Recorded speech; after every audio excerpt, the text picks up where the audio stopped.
Bore da iawn I chi gyd a chroeso i'r oedfa fariol ar Sul cynta'r flwyddyn newydd. Very warm welcome and a very happy and hopefully healthy and blessed New Year to you all. It's lovely to see you, members, friends and visitors this morning to this our New Year's service on the 2nd of January. Dear me, 2022. Doesn't time fly? Felly, fe ganwn ni gyda'n gilydd geiriau addas John Roderick Rees I ddechrau ein hoedfa 87, 87, I ddiw y dechreuadau rhown fawl am ddalen lan, am hyder yn y galon ac ar y wefus gan, awn rhagom i'r anwybod, a'n pwys ar ddwyfol fraich, ro nerth am flwyddyn arall, I bob un ddwyn ei faich. 87.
Wel, dwi'n troi at lythyr cyntaf 4 y bore yma ar gyfer ein darlleniad, the first letter of Peter.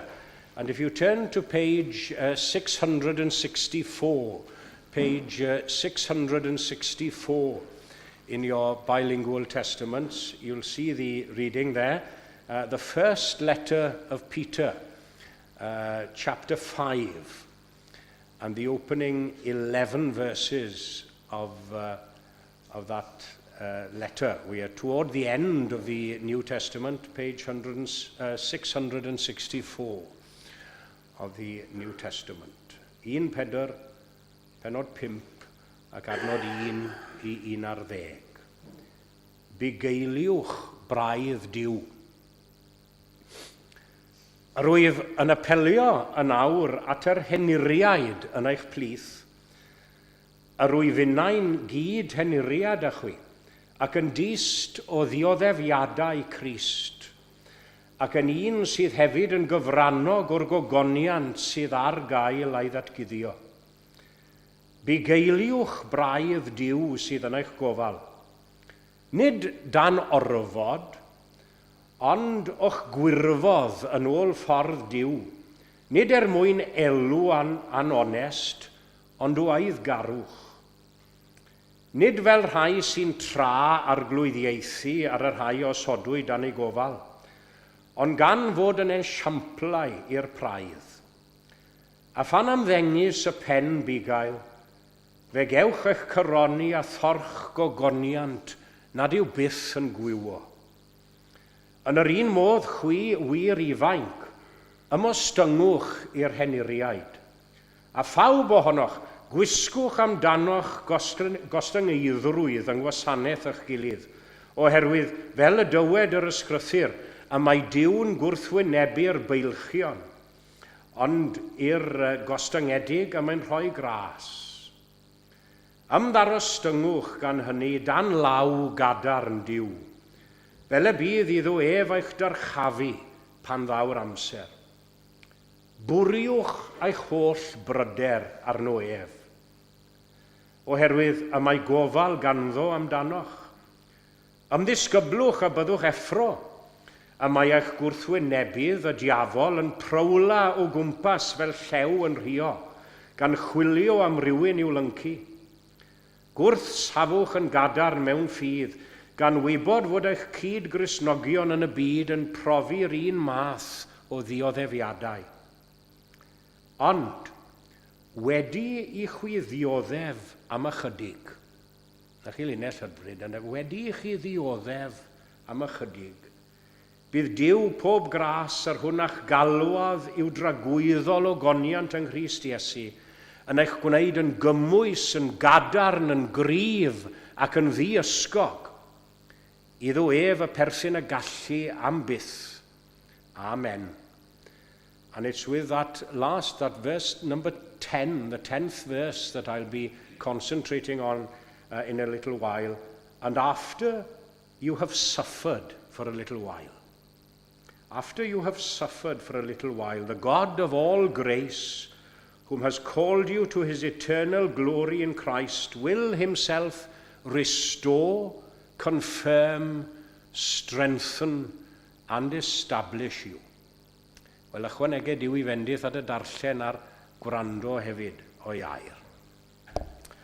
Ac fe ganwn ni gyda'n gilydd unwaith eto geiriau tro hwn rhif 92, 92. I must admit, one of my all-time favourite hymns for this time of year. What a lovely hymn, T.J. Pritchard. Tad tragwyddoldeb, plygaf ger dyfron, ceisiaf dyfendydd ddechrau'r flwyddyn hon, trwy blygion tywyll a'i dyfodol hi, arweinydd anffeiledig, arwain fi, a dwi'n meddwl yn aml am yr ail bennill yma, ndefe.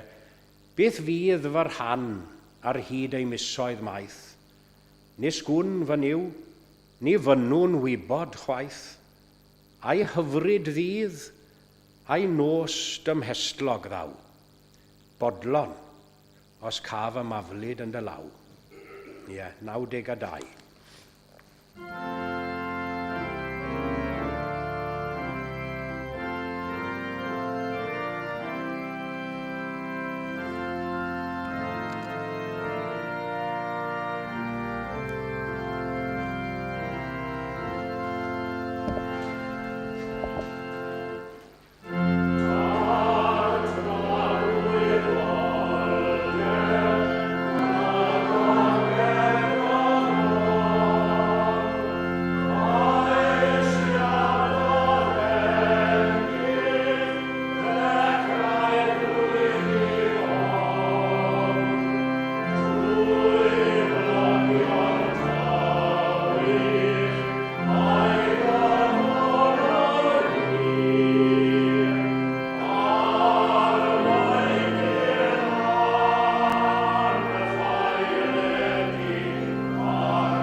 newid ddiw o'r oen fi.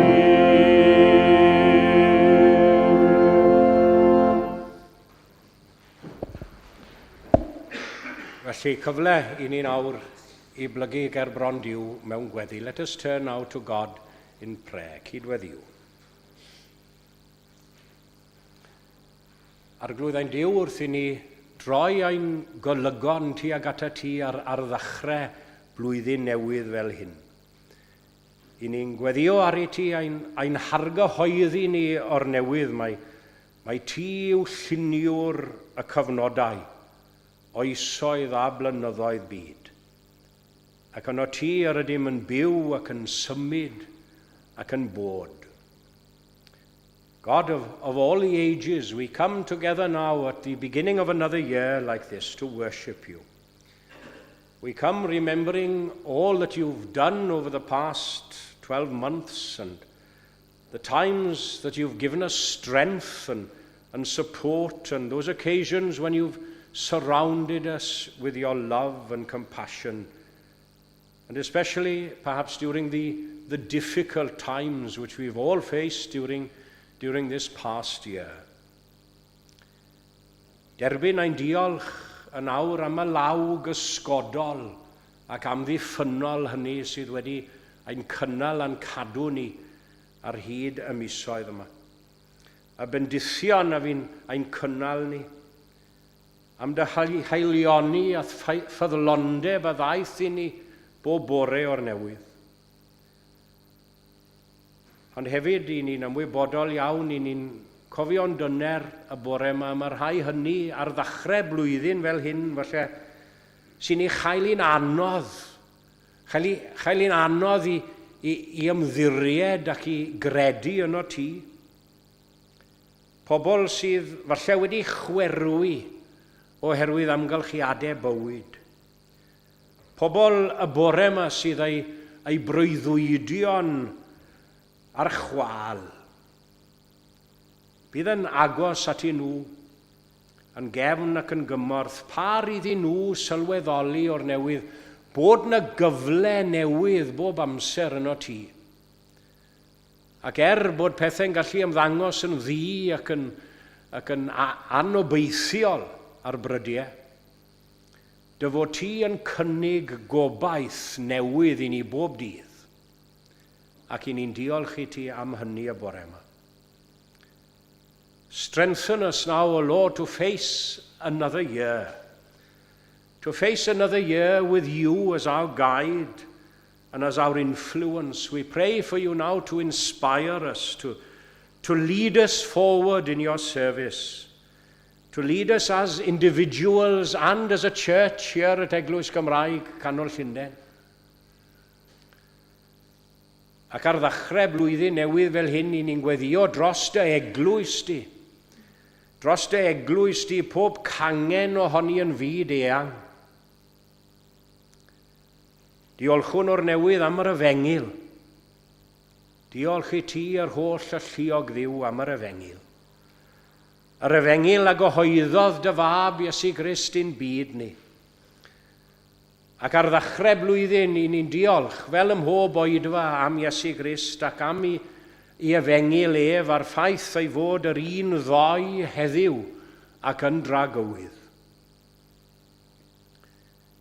We place ourselves in your keeping, and we ask as ever for you to use us as instruments and channels of your peace and love in the world.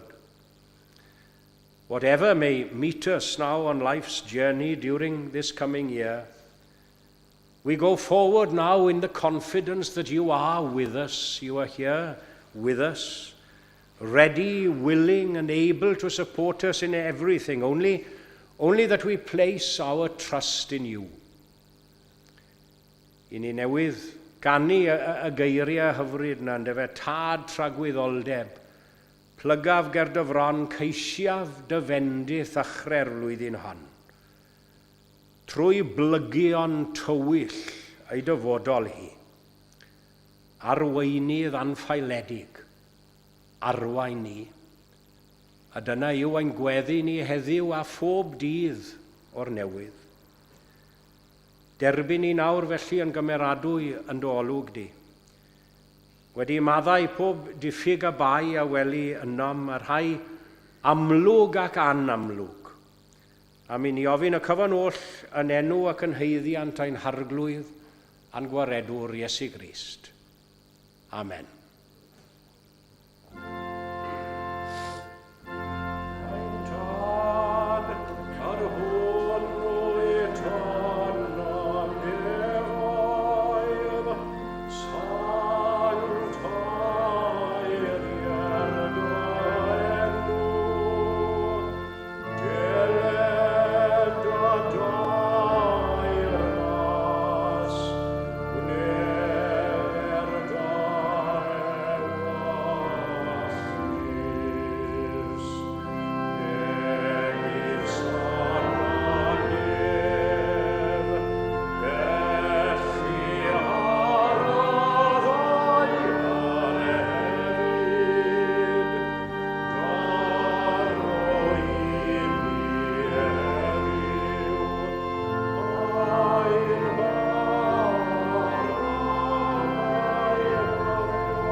Wel, gaeth ymuno blwyddyn newydd dda ac iach i bawb. A happy and healthy New Year to everyone. A croeso mawr i'n hoedfa bore yma. A very warm welcome to our service this morning. A diolch yn fawr i'n gweinidog am ei arweiniad ar ddechrau blwyddyn fel hon ac i Eiron am ei gyfeiliant wrth yr organ. There won't be a Bible class or an evening service today.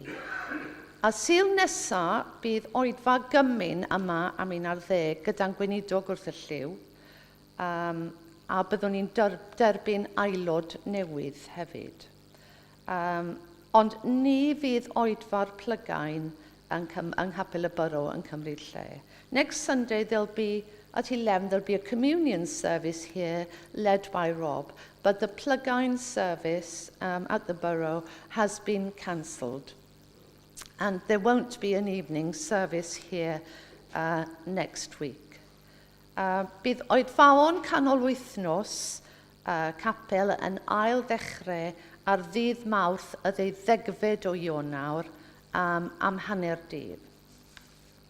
The first organ recital will be on Wednesday, the 19th of January at 1:05 with Michael Hodges giving the monthly Glyn Lang performance.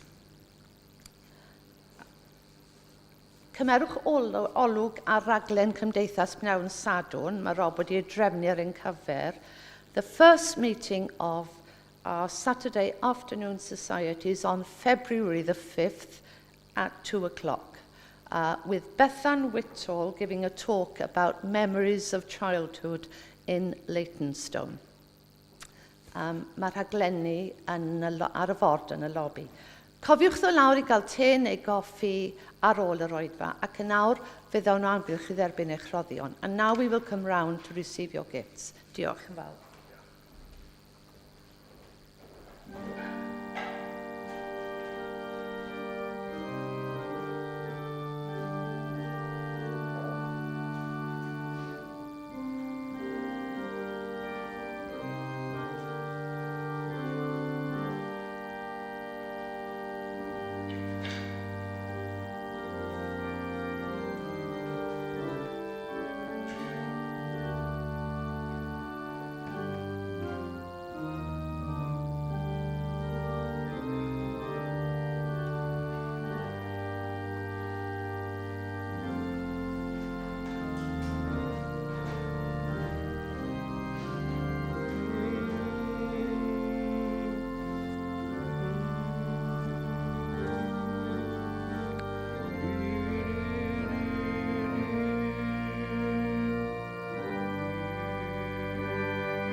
Ein roddion a fagwn I ti arglwyddiwr, a diolch am dderbyn yn gosfonodd stor, yn llawen a gnawn ein haddyn edanghyd, I rwy'n ein tastiolaeth I ti anna byd.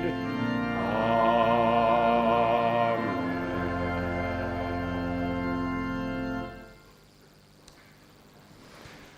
Wel, os allai danlinellu ddau gyhoeddiad yn unig soniodd Ann amdanyn nhw yn gynharach, sef y Sul nesa, bore Sul nesa, y 9fed, I ni wedi hepgor y cymyn y bore yma, am y rheswm syml y byddwn yn derbyn Manon yn aelod newydd yn ein plith ni y Sul nesa. That's the reason why we haven't had our usual communion service on the first Sunday of the month.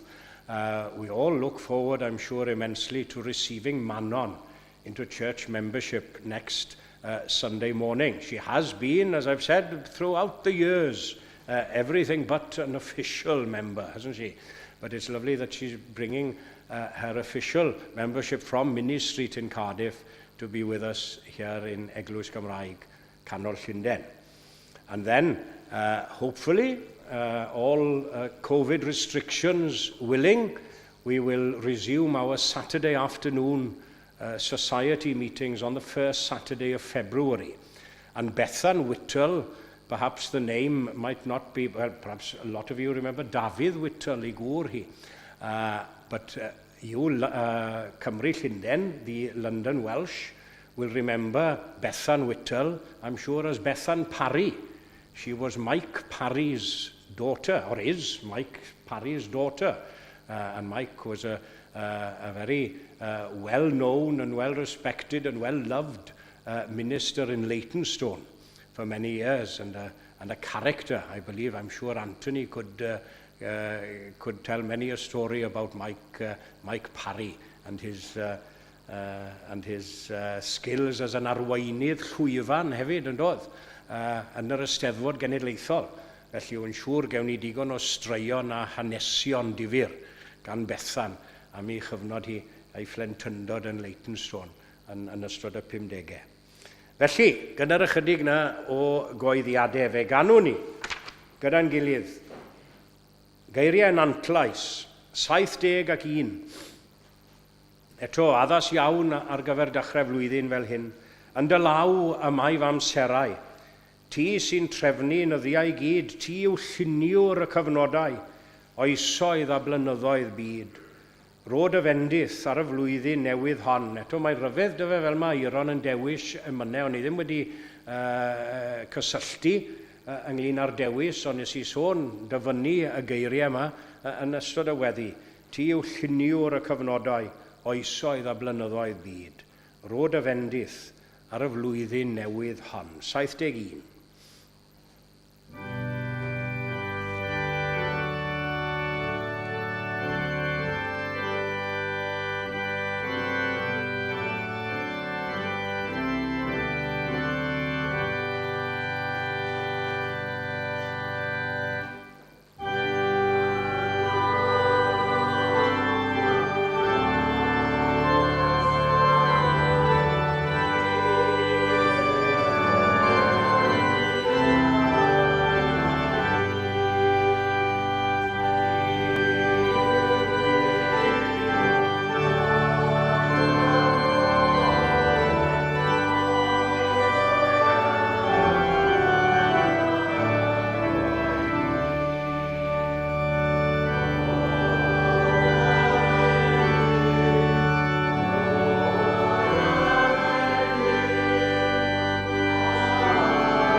Felly at eiriau o lythyr cyntaf 4. A dyma'r geiriau eto i'ch sylw chi yn y Gymraeg i ddechrau. Ond wedi i chwiddioddef am ychydig. Bydd Dyw pob gras yr hwnach galwodd i'w dragwyddol o goniant yng Nghrist Iesu yn eich gwneud yn gymwys, yn gadarn, yn gryf ac yn ddiysgog. And after you have suffered for a while, the God of all grace, who has called you to his eternal glory in Christ, will himself restore, establish, and strengthen you. Chi eiriau cadarn ar ddechrau blwyddyn newydd fel hyn. A dwi'n teimlo fel sy'r apostol Pedr yn y fan yma, mae'n troi o bregethu, oedd e'n enwog am ei bregethu, mawr yn oedd Pedr, yn troi o bregethu i weddio dros i gynulleidfa ei gyd Gristnogion. Peter was famed for his preaching skills, wasn't he? A great preacher, orator, Peter. But in this section of Scripture, I feel as if he's offering a prayer rather than a sermon. A prayer. He commends his fellow believers in Christ to his care. to his care and keeping, and he prays, I feel, for some of the greatest blessings which anyone could ever wish to ask for or to bestow on others. A dwi wedi cymryd y weddi fach hon fel rhyw fath o destun i ni y bore yma, rhyw fath o fendith blwyddyn newydd i ni gyd, gobeithio. Gan weddio a byddwn ni gyd yn gallu profi o'r un a chyfoeth i bendith i ar gyfer y flwyddyn newydd hon. Felly, beth yn union mae'r apostol yn weddio amdano neu'n ddeisif amdano fe yn y fan yma? Peter prays for very specific things. And you know, the list varies slightly in whichever version you read. Now, in both the Revised Standard Version and the New English Bible, we have to restore, establish, and strengthen you. 3 things. J.B. Phillips, you don't hear a lot of J.B. Phillips' translation these days, but I like his translation. This is how he translates it: to make you whole, secure, and strong. While the Good News Bible says it like this: to perfect you. Now, that in fact is closer to the original Greek, to perfect you. And to give you firmness, strength, and a sure foundation. That's good, isn't it? A sure foundation. 4 things there, not 3. Yeah? Mae'r Gymraeg yn amrywio hefyd. Bible William Morgan, eich perfeithio, chi'n gweld na'n glynu at y groeg eto, perfeithio, cadarnhau, cryfhau a'ch sefydlu. A Bible.net yn dweud i fel hyn: eich adfer chwi, a'ch cryfhau chi, a'ch gwneud yn gadarn a sefydlog. Now, all versions, they all contain the same spirit, don't they? The same feeling, the same desire in what they wish for people. But it's interesting to know as well, there's the very same caveat, as it were, preceding all these blessings. What comes before each one of them in every translation? After you have suffered for a while. After you have suffered, wedi I chwi ddioddef am ychydig. Do you know, worldly greetings and compliments, they usually omit any reference to sorrow and suffering, don't they? And so they should, only naturally, I'd say. It's been the period of Merry Christmas and now Happy New Year. We always wish a happy birthday. You wouldn't say a sorrowful birthday to anyone, dear me. A happy birthday and a happy anniversary, as it should be, as is our heartfelt desire, I'm sure. Ond chymod, mae fel sa bendithion Cristnogol, maen nhw'n edrych ar wirionedd y sefyllfa. Oherwydd, i ni gyd yn gwybod, ond i ni gyd yn gwybod bod rhaid i ni ddioddef ychydig hefyd. Suffering, after all, is part of the human condition, isn't it? And as I look at these various blessings this morning, we must be aware of the fact as well that they are wished for us after you have suffered a while. Because in being totally realistic now at the beginning of a new year, we can't discard or ignore the suffering which is going to come our way, I'm sure, at one time or another during this year. Felly, beth yw'r cyntaf o'r bendithion yma? What about the first of these blessings? These desired blessings for us. And what I'm going to do this morning, with your permission, is to take a little variety of the different translations. They're all bona fide translation. They've all looked at the ur-text, as it were, and have translated these different things. And mentioning 4 little things quickly. As lucky you are today on the first Sunday to have 4 points and not 3. I'm sure you're glad you came now this morning. But Peter prays first for God to make us perfect. dear me, there's a start. There's a start. There's an impossible thing, you might say to yourself at the very outset. We can't be perfect. Heb I fai, heb I enni yn yr hyn, ddehareb yn y Gymraeg yn efo, dim un o'n ni'n berffeth. Wy'n siŵr ein bod ni gyd yn ymwybodol iawn o'n amherffeithrwydd ni. But after being very aware of our imperfections, we're all very imperfect, it's also necessary, isn't it, for the Christian that he or she should ultimately arrive at perfection, as it were. That's our goal, that's our aim in life, is to arrive at perfection. A beth yw'r Christian mewn gwirionedd, os nad yw'n cyrraedd perfeithrwydd ar ben y daith, os gwelir fi bechadur, rhyw ddydd ar ben fy naeth, ynddo fe?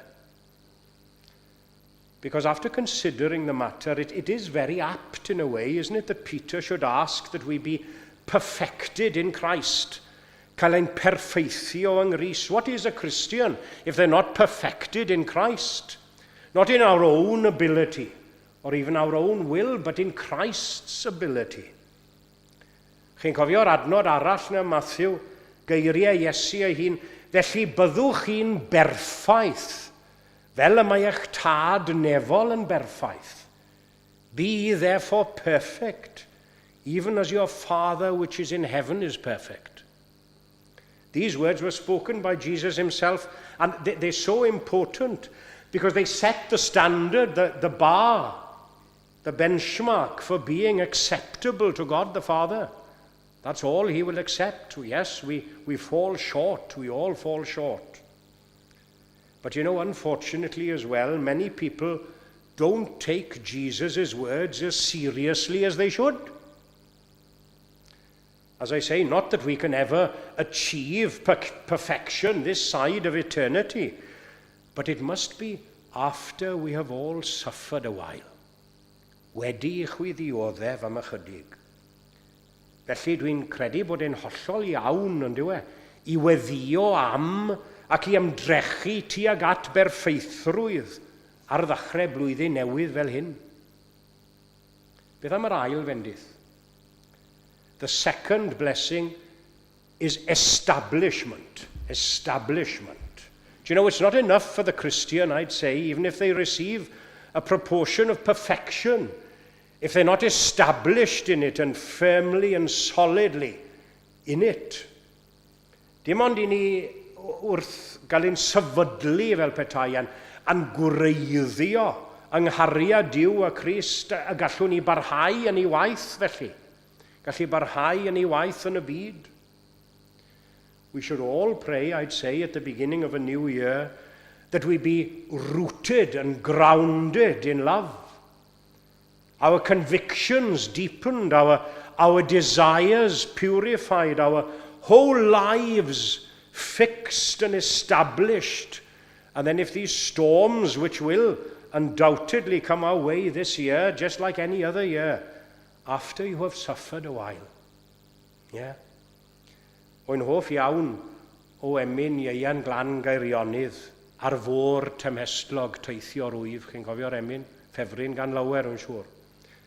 A'r pennill hwnnw sy'n sôn fel hyn, cael fy nhaflu o don I don, nes beth, nes ofni bron cael byw, dihangol y dwyf hyd yn hyn, fy nhad sydd wrth y lliw. But of course, it's no good hoping that we'll be well-rooted and established if we haven't experienced a few of life storms either. Wedi chwiddioddef ychydig. A'r drydydd fendith yw cryfhau, strengthening. That's the third blessing, strengthening. And isn't this a very, very necessary blessing for every Christian? Do you know, there are some who are very fixed and established, but it's as if they're lacking a little something as well. Mae'r rhai yn barod iawn I fod yn aelodau o'r capel ar Eglwys, bodlon iawn. Mae'r rhai yn mynychu oedfaon yn weddol, gos rhai yn reoledd iawn, o sil I sil. Ond chymod, pan ddaw'r crunch, ynddo fe? Pan ddaw'r wir angen, mae fel sa'r cryfder wedi ffoi. Y cryfder wedi mynd pallu a bod, peidio a bod. What do people need? It's as if sometimes they have the right will, yes, they have the right desires, they have their right intention, their hearts are fully set on good things, but what do they need? Strength. They need a bit of strength to carry on. Cryfder a chadernid. Do you know, there's nothing in the entire world as strong as a Christian when he's strengthened in God's own power. Oes angen prawf o gwbl, gwedwch, edrych yn ôl dros ysgwydd hanes yr Eglwys Gristnogol ar hyd y canrifoedd. In looking back over history, do you know, sometimes I feel that we as Christians at the beginning of 2022, we're very feeble and half-hearted creatures compared with the Christians of perhaps even 50 or 100 years ago. Our parents and grandparents and great-grandparents, without mentioning the great Protestant reformers and martyrs of centuries ago, dear me. Bydde di Dduw ein cryfhau ni felly, eleni, 2022. Os ydyw am ein gwneud ni felly, cofiwch, bydd rhaid i ni ddioddef ychydig hefyd. We'll never become strong in grace and love, truly strong, that is, unless we've suffered a while as well. Ac yna'n olaf, the last of these blessings, to be settled, I fod yn ddi-ysgog. Now, I wouldn't go as far as to say that this last blessing is any greater or better than the other three, but it's as if it's a little stepping stone between each of them. The silver link in the golden chain of these blessings. Faint o bobl, gwedwch, faint o bobl sy'n bach yn simsan ac yn sigledig yn y byd. Yn ei ffydd nhw ac yn ei cred nhw. Falle'n troi o un peth i'r llall yn chwit-chwat eu hymddygiad eu hagwedd nhw y mywyd. There are some Christians, they're constantly transplanting themselves, as it were. Perhaps from one church to another, and it's important to find your spiritual home as well if you're not happy in a certain environment. And I'm not talking about a desire not to develop or mature in your faith. We must all strive for that. Certainly, an inquiring mind is essential, isn't it, on our spiritual journey and growth as Christians in the world. Ond mae'n gallu bod yn wendid hefyd. Os ych chi'n ymchwilio o hyd ac o hyd ac o hyd. Do you know, some have come to believe that it doesn't matter what you believe. There's an awful state to be in. Although one preacher might say it's like this and another will say no, it's like that. People might say, well, we can have it both ways, can't we? Well, mae arna I ofan weithiau ac yn ambell I beth, dyw e ddim yn gweithio fel na. It doesn't always work like that. Although there may well be two sides to an argument, yes, there invariably are two sides to an argument. There are certain truths which have been settled once and for all. Maen nhw'n ddi-ysgog, they are settled. And you know, if this is your weakness, pray to be settled this coming year in 2022. Do you know what is right and true according to God's word on one day cannot be untrue on another day? What was right and true according to God's word 2,000 years ago is still right and true today and will be in another 2,000 years. Gwywa a gwelltyn, sirth a blodeuyn, ond gair ein diw ni a saif byth. The word of the Lord shall stand forever. You believe in Christ as the Son of God, but perhaps sometimes doubts and fears can overcome the seemingly strongest of us all. Let's pray now on this first Sunday of 2022 that our faith becomes so settled that we can say in confidence with Timothy, but I am not ashamed. I am not ashamed, for I know in whom I have believed, and I am convinced that he is able to guard until that day what has been entrusted unto me. A gweddiwn heddiw ar ddechrau blwyddyn newydd fel hyn. Digon o ras i ymdrechu at berffeithrwydd, i bod yn ymddangos yn amhosib ar brydiau, i ymdrechu at berffeithrwydd, i ymgyrchu at gael ein sefydlu, i weithio tuag at ein cryfhau, ac i dderbyn bendith o fod yn ddiysgog yn y gwaith hefyd, a hynny ar gogoniant i'w enw. Amen. Ac fe ganwn ni, gyda'n gilydd, i ddiweddu ein hoedfa gyntaf ni o'r flwyddyn newydd. 91. Gwawriodd blwyddyn newydd eto. Oedd trigaredd arglwydd ci, llawd y gariad heb ddiffygio hyd yn hyn a'n dygodd ni. Cawsom gerdded yn ddiogel drwy beryglon blwyddyn faith. Gwnaethos ti bob storm yn dawel, oedd yn bygwth ar y daith. 91.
Gawn ni roi ein gofal nawr i'r arglwydd. Let us commit ourselves to God in prayer. Heneiddia'r greadigaeth, pallad un, diflanna oesoedd byd o un i un, cilio popeth, un o hyd wyt ti, a digafnewid ddiw o arwain fi. Gollwng ni yn awr o dad nefol o dan dy fendith gyfoethog, a bydde di ras ein harglwydd ni Iesu Grist a chariad Duw, a chymdeithas ei lan ysbryd fi aros gyda bob yr un ohonom ni, ac i weithio ynom ni a thrwom ni, o'r awr hon hyd yn oes oesoedd. Amen.